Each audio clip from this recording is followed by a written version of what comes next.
नमस्कार बच्चों, मैं नेहा श्रीवास्तव, सहायक अध्यापिका, राजकीय जुबली इंटर कॉलेज गोरखपुर से आपके समक्ष विज्ञान का अध्याय 4 कार्बन एवं उसके यौगिक का तीसरा भाग लेकर उपस्थित हूँ।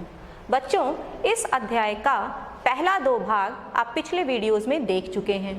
आज हम तीसरे भाग की चर्चा करेंगे और इस तीसरे भाग में हम प्रमुखतः 2 बिंदुओं पर प्रकाश डालेंगे। पहला है IUPAC नाम पद्धति तथा दूसरा है समावयवता। तो आइए शुरू करते हैं हम IUPAC नाम पद्धति से। बच्चों, अब तक कई लाख कार्बनिक यौगिकों की खोज हो चुकी है और इतने सारे कार्बनिक यौगिकों का नाम याद रखना किसी के लिए भी बड़ा ही कठिन कार्य है। इसीलिए अंतर्राष्ट्रीय विशुद्ध एवं अनुप्रयुक्त रसायनज्ञ संघ अर्थात international union of pure and applied chemistry ने कार्बनिक यौगिकों का नाम लिखने के लिए एक नाम पद्धति प्रस्तावित की।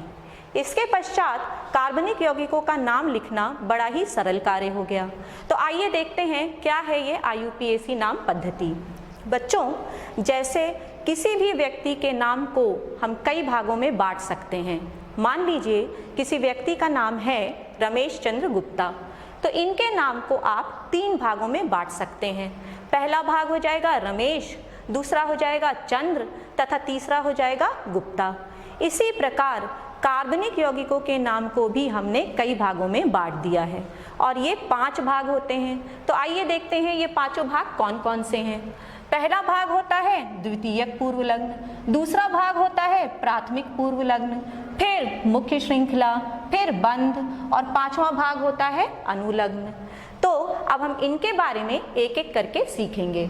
लेकिन बच्चों, ये जो द्वितीयक पूर्व लग्न और मुख्य श्रृंखला के बीच में प्राथमिक पूर्व लग्न आया है, यह उन कार्बनिक यौगिकों के लिए होता है जिनमें वलय या रिंग जैसी संरचना बनती है और इस प्रकार के यौगिकों को आपको आगे की कक्षाओं में पढ़ना होगा। तो इसीलिए आपकी कक्षा के हिसाब से सुविधानुसार हमने कार्बनिक यौगिकों के नाम को 4 भागों में बांट दिया है। तो अब ये जो 4 भाग हैं वो हैं पूर्व लग्न, मुख्य श्रृंखला, बंध तथा अनुलग्न।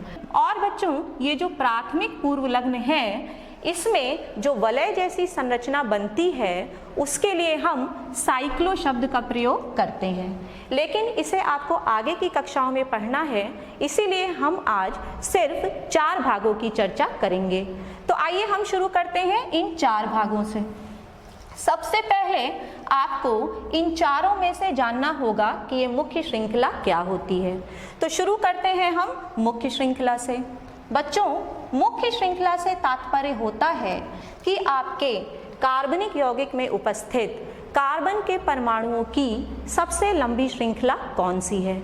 इसे हम एक उदाहरण की सहायता से समझते हैं। जैसे कि यहाँ पर मैंने एक उदाहरण ये लिया है और हमें इसमें ढूंढना है कि कार्बन के परमाणुओं की सबसे लंबी श्रृंखला कौन सी बनेगी। यदि हम इधर से लंबी श्रृंखला ढूंढना शुरू करें तो 1, 2, 3 फिर सीधे ना जाकर हम ऊपर की तरफ मुड़ जाएं तो हमें 4 कार्बन की लंबी श्रृंखला प्राप्त होगी। और यदि हम दाहिने सिरे से शुरू करें और 1, 2, 3, 4 के पश्चात हम फिर ऊपर मुड़ जाएं तो हमें 5 कार्बन की लंबी श्रृंखला मिलेगी। और यदि हम एक सिरे से दूसरे सिरे तक सीधा चलें तो हमें 6 कार्बन की लंबी श्रृंखला मिलेगी। तो इस प्रकार इस एक कार्बनिक यौगिक में हमें 3 प्रकार की श्रृंखलाएं प्राप्त हुई। अब प्रश्न यह उठता है कि इन तीनों श्रृंखलाओं में से आप किसे चुनेंगे। तो मुख्य श्रृंखला से तात्पर्य है कि आपके कार्बनिक यौगिक में उपस्थित कार्बन के परमाणुओं की सबसे लंबी श्रृंखला। तो सबसे लंबी श्रृंखला ये 6 कार्बन की है। अब इस 6 कार्बन के लिए हम किस शब्द का प्रयोग करेंगे, आइए इसे हम अपने चार्ट में देखते हैं। बच्चों, यहाँ पे आप देख सकते हैं कि मुख्य श्रृंखला के नीचे मैंने कई शब्दों का प्रयोग किया है। यदि आपके मुख्य श्रृंखला में 1 कार्बन हो तो आप मेथ लिखिए, 2 हो तो एथ लिखिए, 3 कार्बन की श्रृंखला बने तो प्रोप लिखिए, 4 कार्बन के लिए ब्यूट, 5 के लिए पेंट, 6 के लिए हेक्स, 7 कार्बन के लिए हेप्ट, 8 के लिए ऑक्ट, 9 कार्बन के लिए नोन तथा 10 कार्बन के लिए आप डेक शब्द का प्रयोग करेंगे। तो आइए हम देखते हैं कि हमारे उदाहरण में कितने कार्बन थे। बच्चों ये हमारा उदाहरण था और इसमें हमने 6 कार्बन की लंबी श्रृंखला को चुना था। तो 6 कार्बन के लिए आप अपने चार्ट पे फिर जाइए और देखिए कि 6 कार्बन के लिए हमने हेक्स शब्द का प्रयोग किया है। तो इस प्रकार आपने सीखा कि मुख्य श्रृंखला को कैसे चुना जाता है। तो मुख्य श्रृंखला से तात्पर्य होता है कि आपके कार्बनिक यौगिक में उपस्थित कार्बन के परमाणुओं की सबसे लंबी श्रृंखला कौन सी है। इसके पश्चात बच्चों आपको जो दूसरी चीज पढ़नी है वो है पूर्व लग्न। बच्चों मुख्य श्रृंखला ढूंढने के पश्चात आप ध्यान से देखिए कि कहीं आपके मुख्य श्रृंखला के किसी कार्बन परमाणु से इनमें से कोई समूह जुड़ा तो नहीं है। आपको देखना है कि यदि F जुड़ा हो तो फ्लोरो, Cl जुड़ा हो तो क्लोरो, Br के लिए ब्रोमो, I जुड़ा हो तो आइडो, CH3 के लिए मेथिल तथा NO2 के लिए आपको नाइट्रो शब्द का प्रयोग करना होगा। आइए इसे भी हम एक उदाहरण की सहायता से समझते हैं। इसके लिए मैंने एक कार्बनिक यौगिक का उदाहरण लिया है जिसमें फ्लोरो समूह उपस्थित है। तो यदि आपकी मुख्य श्रृंखला से F जुड़ा हो तो आप फ्लोरो शब्द का प्रयोग करिए और यदि इसी फ्लोरो के स्थान पर Cl जुड़ा हो तो क्लोरो, Br जुड़ा हो तो ब्रोमो, I जुड़ा हो तो आइडो शब्द का प्रयोग करिए। यहाँ इस दूसरे उदाहरण में देखिए, इस उदाहरण में हमारी मुख्य श्रृंखला से CH3 जुड़ा है तो इस CH3 के लिए आपको मेथिल शब्द का प्रयोग करना होगा। और अब आप इस तीसरे उदाहरण पे आ जाइए। यहाँ पर ये हमारी 6 कार्बन की लंबी श्रृंखला है और इससे NO2 समूह जुड़ा है और इस NO2 समूह के लिए आप नाइट्रो शब्द का प्रयोग करेंगे। तो इस प्रकार पूर्व लग्न या प्रीफिक्स से तात्पर्य हुआ कि आपके मुख्य श्रृंखला में यदि किसी कार्बन के परमाणु से fluoro, chloro, bromo, आइडो, nitro, methyl जुड़ा है तो पूर्व लग्न की उपस्थिति होगी। अब इसके पश्चात हम अगला देखेंगे बंध की प्रकृति। बच्चों ये देखिए इस चार्ट में बंध। अब बंध के लिए आपको यह ढूंढना होगा कि आपके मुख्य श्रृंखला में कार्बन के परमाणुओं के मध्य किस प्रकार का बंध है। यदि एकल बंध है तो एन लगाइए, द्विबंध है तो ईन लगाइए और त्रिबंध है तो आइन लगाइए। आइए इसका भी उदाहरण मैं आपको दिखाती हूँ। आप ये वाली स्लाइड देखिए, इसमें मैंने बंध दिखाया है। यहाँ पर इस वाले उदाहरण में सभी कार्बन के परमाणुओं के मध्य एकल बंध है तो एकल बंध के लिए हमने एन शब्द का प्रयोग किया और इस वाले उदाहरण में इन दोनों कार्बन के परमाणुओं के मध्य द्विबंध है तो द्विबंध के लिए हम ईन शब्द का प्रयोग करेंगे और तीसरे वाले उदाहरण में इन दोनों कार्बन के परमाणुओं के मध्य त्रिबंध उपस्थित है तो त्रिबंध के लिए हम आइन शब्द का प्रयोग करेंगे। इसके पश्चात बच्चों बंध के बाद अगला आता है क्रियात्मक समूह या अनुलग्न। बच्चों आपके पाठ्यक्रम के हिसाब से ये 4 क्रियात्मक समूह आपको पढ़ने हैं। पहला है अल्कोहल, फिर एल्डिहाइड, तीसरा कीटोन और चौथा कार्बोक्सिलिक अम्ल।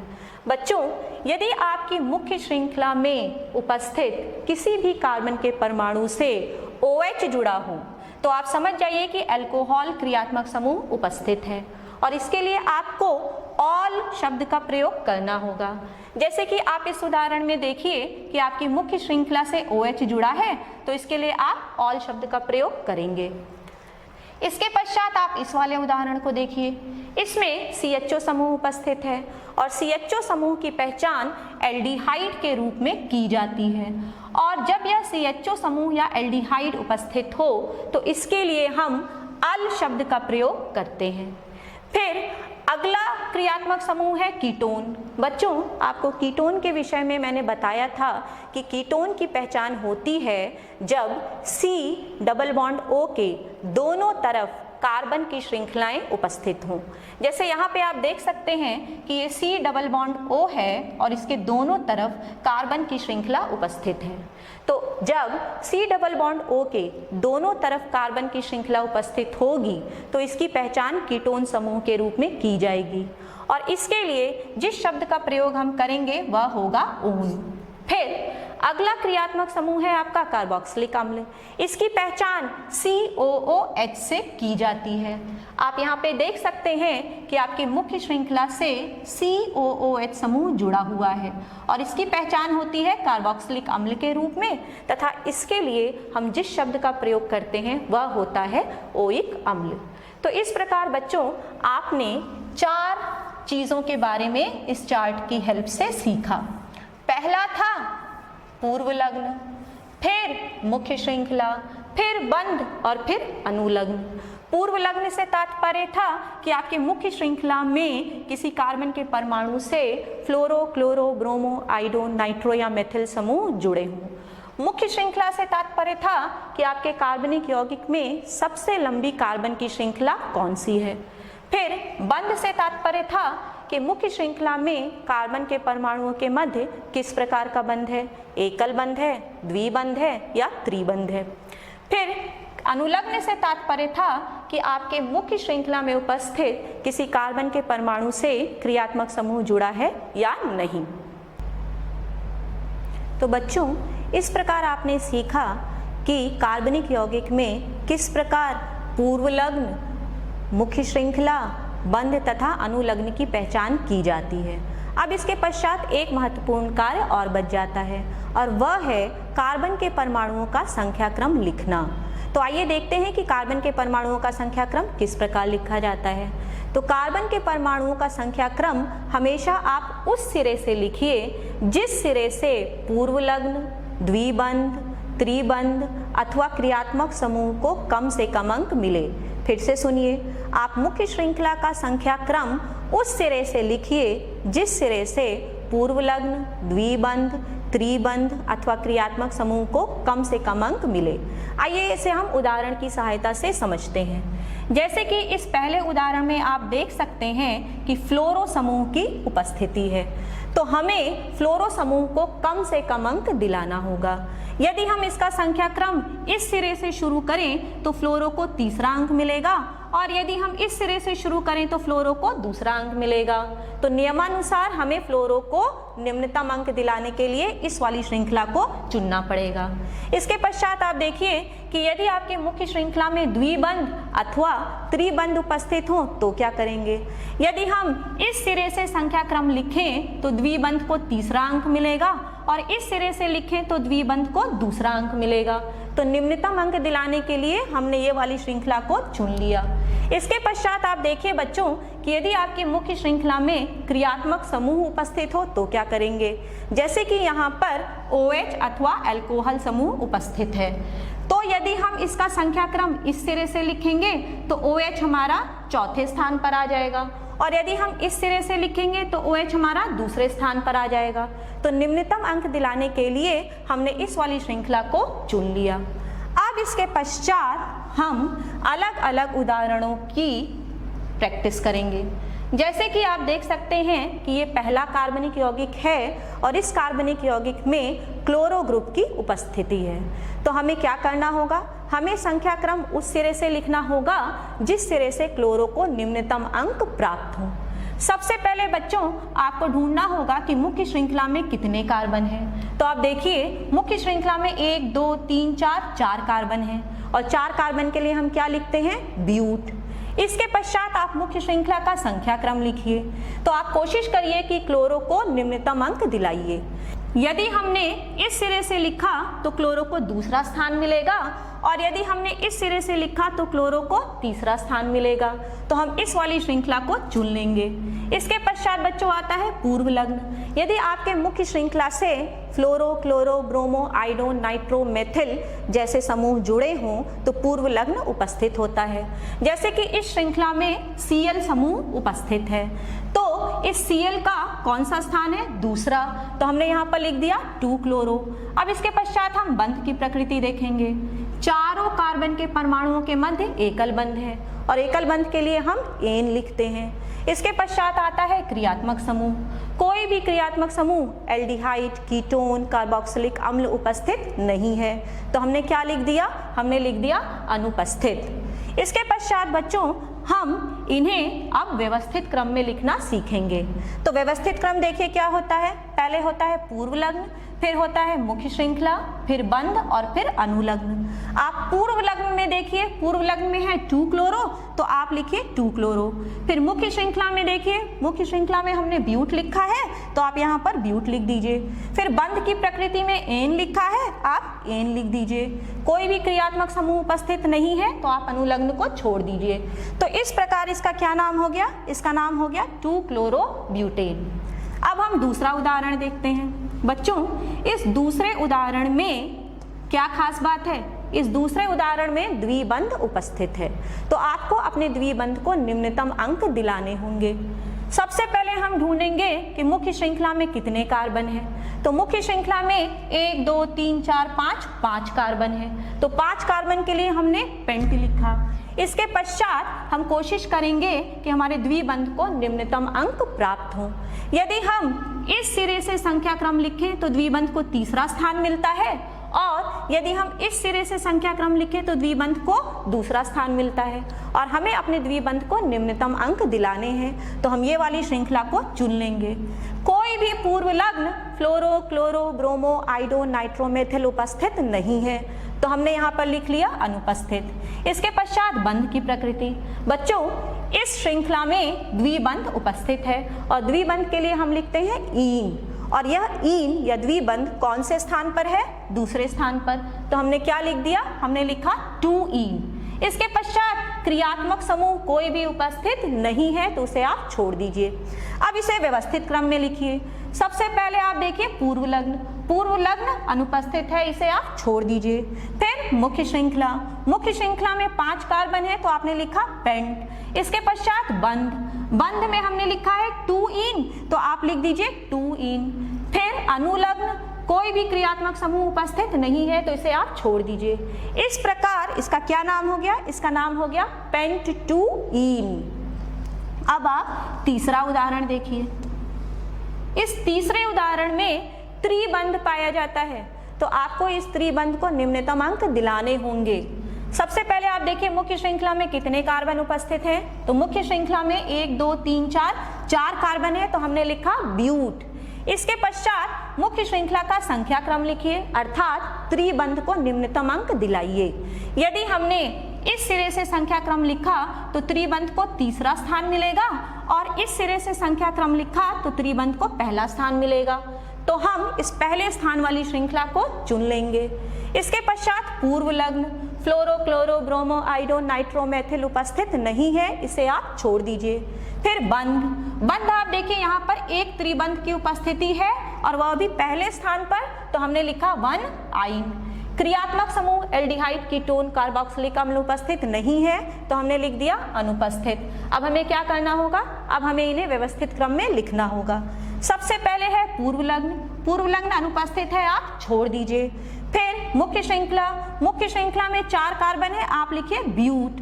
फिर बंध, बंध में आप लिखेंगे 1 आइन तो हमने ब्यूट के बाद लिखा 1 आइन।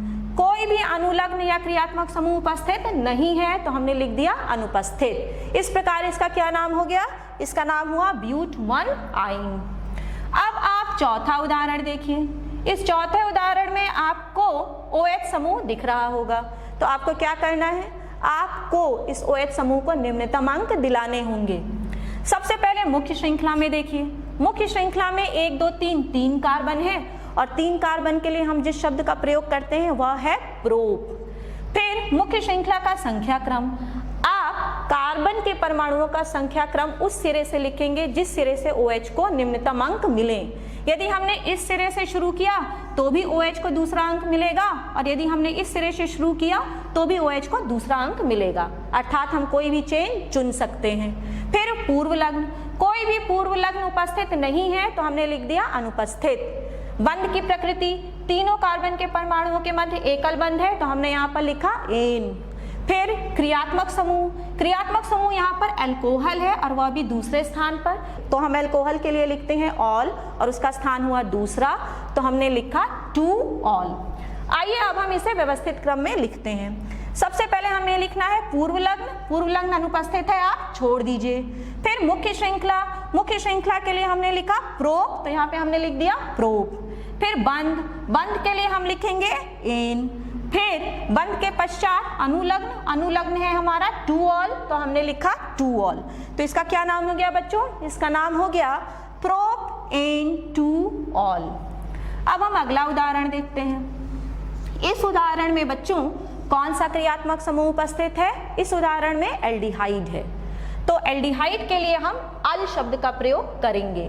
लेकिन उससे पहले हम देखेंगे कि मुख्य श्रृंखला में कितने कार्बन हैं। मुख्य श्रृंखला में 3 कार्बन हैं, तो आप लिख दीजिए प्रोप। इसके पश्चात मुख्य श्रृंखला का संख्या क्रम, तो मुख्य श्रृंखला का संख्या क्रम हम उस सिरे से लिखेंगे जिस सिरे से CHO को निम्नतम अंक मिले। तो यदि हमने इस सिरे से संख्या क्रम लिखा तो CHO को तीसरा स्थान मिलेगा, और यदि हमने इस सिरे से संख्या क्रम लिखा तो CHO को पहला स्थान मिलेगा।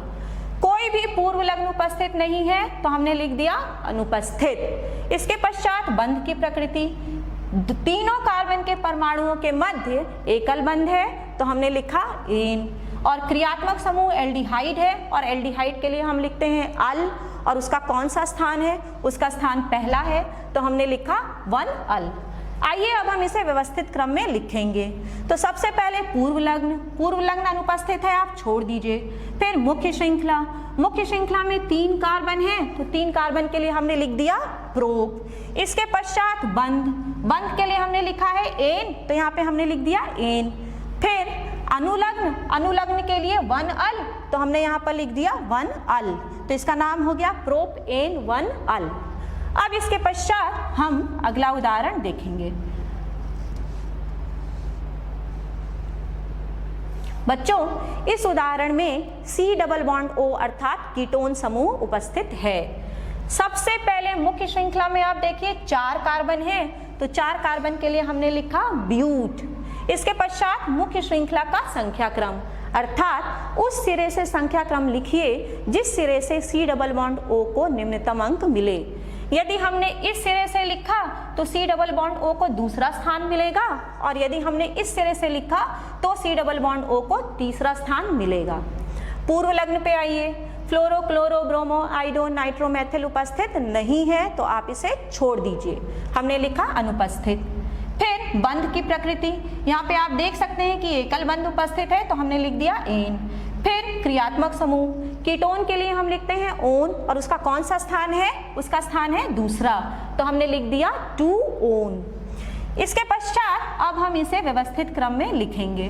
व्यवस्थित क्रम में सबसे पहले पूर्व लग्न अनुपस्थित है, छोड़ दीजिए। इसके पश्चात मुख्य श्रृंखला में 4 कार्बन है, तो आप लिखिए ब्यूट। फिर बंध के लिए आप लिखिए एन, तो हमने यहाँ पे ब्यूट के बाद लिखा एन। और फिर अनुलग्न या क्रियात्मक समूह के लिए हमने लिखा 2 ओन, तो यहाँ पर हमने लिख दिया 2 ओन। इस प्रकार इसका क्या नाम निकला? इसका नाम निकला ब्यूट एन 2 ओन। अब हम इसका आखिरी उदाहरण देखेंगे। बच्चों इस उदाहरण में COOH समूह उपस्थित है, और इस COOH समूह के लिए हम लिखते हैं ओइक अम्ल। सबसे पहले हम देखेंगे कि हमारे मुख्य श्रृंखला में कितने कार्बन उपस्थित हैं। तो हमारे मुख्य श्रृंखला में 4 कार्बन उपस्थित हैं, तो हमने लिख दिया ब्यूट। इसके पश्चात हम मुख्य श्रृंखला का संख्या क्रम निकालेंगे। तो हमें क्या करना है? हमें उस सिरे से संख्या क्रम लिखना है जिस सिरे से COOH समूह को निम्नतम अंक मिले। यदि हमने इस सिरे से लिखा तो COOH को चौथा स्थान मिला, और यदि हमने इस सिरे से लिखा तो COOH को पहला स्थान मिलेगा। कोई भी पूर्व लग्न उपस्थित नहीं है, तो आप लिख दीजिए अनुपस्थित। फिर बंध की प्रकृति, चारों कार्बन के परमाणुओं के मध्य एकल बंध है, तो आपने लिख दिया एन। फिर क्रियात्मक समूह है कार्बोक्सिलिक अम्ल, और उसके लिए लिखा जाता है ओइक अम्ल, और उसका कौन सा स्थान है? पहला, तो हमने लिख दिया 1 ओइक अम्ल। आइए अब हम इसे व्यवस्थित क्रम में लिखते हैं। तो व्यवस्थित क्रम में सबसे पहले है पूर्व लग्न अनुपस्थित है, आप छोड़ दीजिए। फिर मुख्य श्रृंखला के लिए आपने लिखा ब्यूट, तो मुख्य श्रृंखला के लिए हमने यहाँ पर लिख दिया ब्यूट। फिर आती है बंध की प्रकृति, बंध के लिए हमने लिखा एन। और फिर क्रियात्मक समूह, क्रियात्मक समूह है 1 ओइक अम्ल, तो हमने लिख दिया 1 ओइक अम्ल। इस प्रकार इसका क्या नाम हो गया? इस प्रकार इसका नाम हुआ ब्यूटेन 1 ओइक अम्ल। तो इस प्रकार बच्चों आपने सीखा कि IUPAC नाम पद्धति की सहायता से किस प्रकार कार्बनिक यौगिकों का नाम लिखा जाता है। आइए अब हम शुरू करते हैं समावयवता के बारे में। समावयवता, जब एक ही अणु सूत्र को अलग अलग संरचना सूत्र के माध्यम से प्रदर्शित किया जा सके तो इस गुण को हम समावयवता कहते हैं। बच्चों इसे आप एक उदाहरण की सहायता से समझिए। जैसे कि मैंने आपको कहा कि आपके पास 5 कार्बन के परमाणु हैं, तो इससे आप कितनी प्रकार की श्रृंखलाएं बना सकते हैं। यहाँ पर मैंने आपको एक उदाहरण दिया C5H12 का और आपसे कहा कि आप इससे कितने प्रकार के संरचना सूत्र बना सकते हैं। तो अलग अलग प्रकार के संरचना सूत्रों को बनाने के लिए सबसे पहले तो आपको ये जानना होगा कि ये एल्केन है कि एल्कीन है कि एल्काइन है। क्यों जानना आवश्यक है? क्योंकि आपको पता होना चाहिए कि 5 कार्बन के परमाणुओं के मध्य किस प्रकार का बंध उपस्थित है। तो आपको मैंने बताया था कि एल्केन का सामान्य सूत्र होता है CnH2n+2। इस 5 का मान जब आप n के स्थान पर रखेंगे तो आपको C5H12 अणु सूत्र प्राप्त हो जाएगा। अर्थात आपको पता चल जाएगा कि 5 कार्बन के परमाणुओं के मध्य एकल बंध है, या दूसरे शब्दों में हम कहें कि यह एक प्रकार का एल्केन है। तो आइए अब हम इससे अलग अलग संरचना सूत्र बनाते हैं। सबसे पहले हमने 5 कार्बन के परमाणुओं को एकल बंध द्वारा सीधी श्रृंखला में जोड़ लिया, तो यह बन गई हमारी एक सीधी श्रृंखला। इसके पश्चात हमने 4 कार्बन के परमाणुओं को सीधी श्रृंखला में जोड़ा और 1 कार्बन के परमाणु को भुजा के रूप में या शाखा के रूप में निकाल दिया। तो ये बन गया हमारा दूसरे प्रकार का संरचना सूत्र। अब हम इसमें एक चीज और कर सकते हैं कि हम 3 कार्बन के परमाणुओं की सीधी श्रृंखला बनाएं और उसकी 2 शाखाएं या 2 भुजाएं निकाल दें, तो भी आपके कुल मिला के 5 कार्बन के परमाणु हो जाएंगे। और आपको पता है कि कार्बन की चारों संयोजकताएं यहाँ पर एकल बंध के द्वारा संतुष्ट होती हैं। तो अब आप कार्बन की चारों संयोजकताएं पूरी करते हुए इन्हें हाइड्रोजन से जोड़ लीजिए और आप देखिए कि आपको कौन सा अणु सूत्र मिलता है। तो बच्चों इन तीनों ही संरचना सूत्रों का आपको एक ही अणु सूत्र मिलेगा C5H12। तो इस उदाहरण की सहायता से आपने समझा कि अलग अलग संरचना सूत्र होते हुए भी तीनों का अणु सूत्र एक ही है। अर्थात एक ही अणु सूत्र को हम कई प्रकार के संरचना सूत्रों के रूप में लिख सकते हैं। इसी गुण को समावयवता कहते हैं। तो बच्चों आज के इस वीडियो में आपने IUPAC नाम पद्धति तथा समावयवता को सीखा। अब इसके पश्चात बच्चों ये आपका गृह कार्य है, इसे आप देख लीजिए और इसका स्क्रीनशॉट ले लीजिए। इसको करने का प्रयास करिएगा। धन्यवाद।